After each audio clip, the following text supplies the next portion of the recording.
Once upon a time, long time ago. Yes. There was a small town that has two parallel streets, one on the left and one on the right. The two streets like this, opposing each other. And now, a dervish, you remember already, Muslim?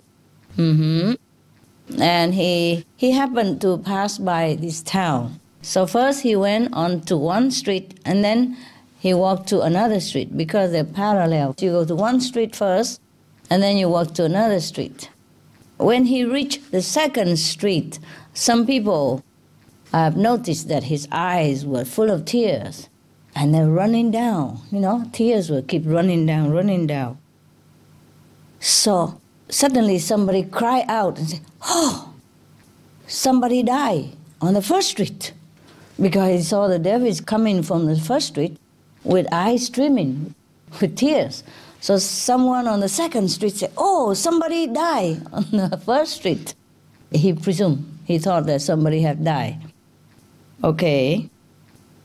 And then all the children nearby heard that, and they also joined in and said, "Oh, somebody died on the first street." And then they're all running back to their respective houses and saying the news, "Oh, somebody died on the first street," just like that. But they didn't even ask the dervish why his eyes were streaming. Can you guess why? One candy. Why? It was windy. Perhaps, yes, it could be possible. Yes, some people, when it's windy, their eyes streaming with tears. Or dirt, anything. What else can it be? It's down. It's a car. My God. So serious. He's happy? He may be happy. Yeah, it could be. When you're happy, you cry, right? Possible. What else can it be? Any cook around here? Chef? Spicy. Onion, yeah. But I gave you already a hint, so that's why. He was peeling onions before he went out. He probably was peeling onion, and maybe he was short of soy sauce. So he ran out to the next street in order to buy some soy sauce to cook for Supreme Master Television. Who knows? Yeah, so in any case, that's what it was. He was peeling onions. And then he ran out to the second street. Because probably the second street, they have some shops which sells things that he needs, which did not have on the first street. Well, anyway, it doesn't explain here, but we could guess. So the dervish ran out to the second street with his eyes streaming with tears. And now, after a short time, all this screaming about somebody died on the first street reached every corner of the town. And everybody joined in. They were so upset and distressed and very confused. Because this is a very small town and only two streets, and everybody knows everybody here. And almost like everybody is related to everybody in this small town. It's like a small family. So they all worry so much. Who could be the one that is dying on the first street? Could it be my cousin? Could it be my uncle? Could it be my aunt? Could it be my, sister or brother or in-law or whatever? Yeah, everybody was stressed. And in those days, they did not have telephone. Yeah, so they could not even call each other so fast to call whether you're okay. They just telling each other somebody died on the first street. That's it. And everybody was stressed out. And then nobody even dared to make an inquiry to who was dying and why. Why is it so much a commotion? Nobody asked because they're all so busy, stressed out, and so listening to each other. Yes, somebody died, and then they were busy, go tell the other one, somebody died on the first street. And that person busy, go to tell the other one. And the whole town was full of news about this dying person. Nobody inquired about who died and why. And in town there was a wise man, and he was telling everybody, please calm down, at least go ask, why didn't you ask who died first and why? And then everybody was so, very, very stressed and confused, and they all talk at the same time, and nobody listened to nobody, and very, very noisy and chaotic, and say, all we know is just there is a deadly plague on the other street. First somebody was dying, and now there is an infectious disease going on on the next street. A deadly plague is going on. Oh my God. And as soon as they spoken thus, this rumor fly all over direction again, and everybody now knew that there's a plague, deadly disease on the first street. Then everybody, the whole population of town thinking, that's it, this is the end of the world, as predicted somewhere. Finito, plague, infectious. Oh, we are doomed. And they all start crying a lot. First they cry for the dead person, and now they're crying for themselves and the doomed future that they're waiting. And then after a long time, after all the chaos and all the crying somehow died out a little bit, and a little bit order was restored. And then two community decided that, okay, they should talk to each other. Finally. They have not even asked nothing yet. They decided that we have to talk to each other and move the leftover person to the other community quickly before they all die of the plague. That's what they think. So they begin packing belongings and calling children and calling cow cart, horse carriage, whatever, Yeah.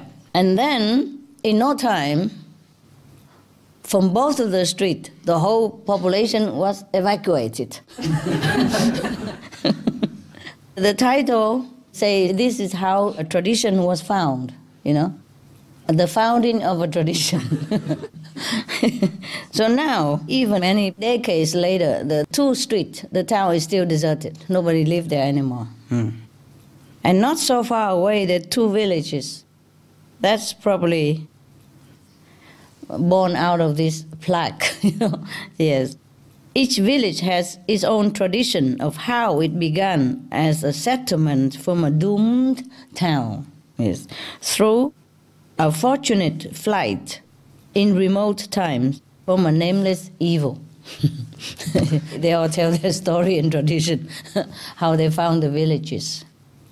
You see, this is one of the teaching found in the book of the teaching of the secret recluse in long time Muslim tradition. They just want to illustrate that people are so ignorant that they don't even bother to find out what caused what. Yes, it's very difficult to reason to them. Once they set their mind on something, even listen to false rumor, they still believe it. And then not just one person, but the whole town evacuated. The blind lead the blind, They are going away like that. And that's how a tradition has been found. Just like many, perhaps, other traditions. That's what the Master wanted to tell us in this story. This teaching was from Sheikh Kalanda Shah of the Surawadi order. He died in 1832, not long ago, maybe a century ago. He still has a shrine at Lahore, Pakistan. Maybe it's not a true story, but the Master was a true person and was existing at that time. Not long ago, Yeah. Can you imagine? The blind lead the blind, and both go wherever. So, in this teaching, Sheikh wants to tell us that we have to be discriminating. We have to use our discriminating mind to discern what is the truth and what is not. We cannot just hear from saying, in such a matter like even moving the whole town. It's possible that this is a true story, It's possible like that. Yes, because the rumor is getting bigger and bigger all the time. And people just listen, and then they add their own imagination, and the next person adds some more imagination, then it becomes very great a disaster, and everybody moved, just like that. similar to many belief systems. People just believe anything without proof, eh? Yes. Without proof. Without checking. Like, okay, God is light, but nobody see any light. Nobody see God. God is love. We don't feel any love from Him, because we don't even know God. For example, like that, yeah? So even though there are a lot of evidence in the Bible or Buddhist scripture saying that Buddha has light around them, for example, Buddha nature is in you, God is in you, and Buddha nature we know is light, and nobody see nothing. Just listening, and then just continue whatever tradition that you happen to chance upon. And that's it, the blind lead the blind. And then, forever it's like that. And when somebody come along and say, I tell you what, I show you what you were reading there. And they will think, not possible. In my tradition, there's no such thing. The tradition has been passed on ever since my great-great-great-grandfather. It cannot be wrong. And you just came along today and you say, you can prove it? No, not possible. Yeah? It's like that. It's a sad story, sad affair, but it is true in this. When the prophet was alive, they didn't have that much big temple anyway. Most of the prophet don't ever have anything. Mostly don't have. Jesus walked bare feet, Buddha go beg for alms, Mohammed running away all the time, running from persecution. All the Sikh masters, same. And any other master that I know of, even. So, just like that. So, mostly in every tradition, there's not many people who understand the truth, even though it is right in their religious writing. Yes, it say everything in there, but they don't take time to study it. They don't take time to question it. Even it say in the Bible, you have to eat vegetarian. Yeah? Don't be even among the meat eater and wine drinkers even. Not be among them even, not to talk about you yourself eat it. Nobody question that. In Italy they have that kind of pig delight mushroom, remember? Truffle, yes. It's hidden underground. And the pig always dig it, and eat it. And if people even in Italy, the famous region who have truffle, they use a pig to go and sniff so that they know where the mushroom is. These are very expensive mushroom and they're delicious, like a truffle, right? They are rare, that's why not every of you know. I just want you to know that it exists. It still exists, and people still use pigs, to go to sniff the mushroom, and when they sniff it, they dig it with their feet, and then the people go after it and dig the mushroom out and sell it. They're very expensive. You can't find them just anywhere. Just in good class restaurant they have. And they give it just a little bit, They slide it very thin, like a tissue paper thin. Not like me, The mushroom is about, a size of a fist. And then either black or white. There are two kinds of this mushroom. I ate them both, so I know. Delicious, delicious. And they just scrub with it just a little bit, very thin or very, very fine, like powder, and they mix it with some risotto, rice, or they just put a little bit on top for decoration only. The smell is delicious, very fragrant. You would never eat anything like that. Ordinary mushroom never tastes like that. So the Buddha ate that. Of course, he was offered that, as delicacy. Buddha had a lot of disciples when he was alive. So, of course, when they have something rare, maybe from foreign or in India, probably they have it also. They call it pig's delight or pig's feet. Because of that story, because of the pigs who be able to sniff that and dig it out for people. Yes. Sometimes the pig dig already and then the people go get it. So they call it pig feet, because it's under the feet of the pig and they dig it out. So the Buddha, poor Buddha, do not taste any pork, but ate the big pig feet. Oh, dear God. And Jesus had to eat fish. from all things. He has to eat the fish. And you see, Prophet Muhammad always tell people to eat vegetarian. We can find the evidence everywhere in the Quran. He even tell his cousin not to eat it. Ali, please don't eat that. Don't eat the animals, because the animal quality will come within you. Don't eat that, don't eat that. Even that. But now, people don't question that.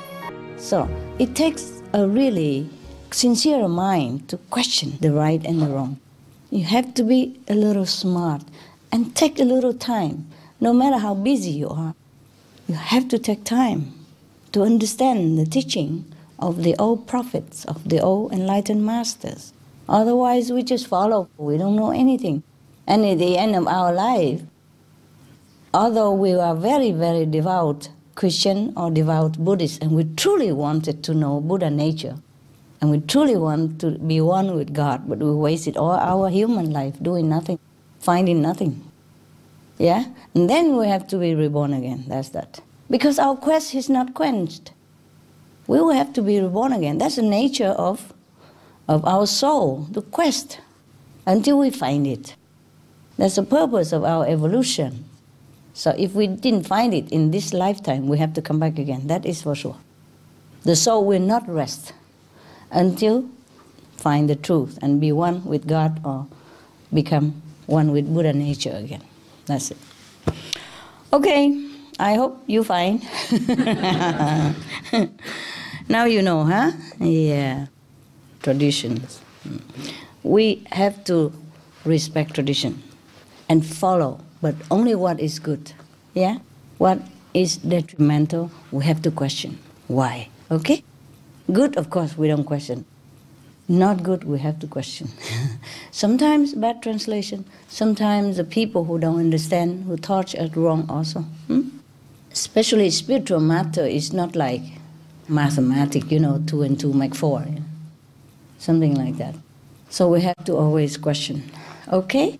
That's what we have the mind for. That's what we have the brain for, right? Okay. Okay, any question? Comment? No? That's it? Tell me. In the church that I grew up in, there was a lot of concern about abortion. Yes. And that touched people very deeply. Yeah. And so sometimes I've talked to others about vegetarianism and why that's important. Yeah. And that's something, that they don't seem to be able to make the connection to. Same. Although they're, really touched about abortion. And so sometimes I wonder, how I could make that connection. Tell them the same. If you don't kill animal, why kill your own? Yeah. If you're vegetarian, then you're vegetarian, right? Killing is no good, in any case. There's no excuse for anything. If you stop eating animal because you don't want killing, just tell them the commandment, thou shalt not kill. If you go to the church, just one commandment, that's all. There's no need explaining nothing. Right? Yeah. I think I'm going, okay?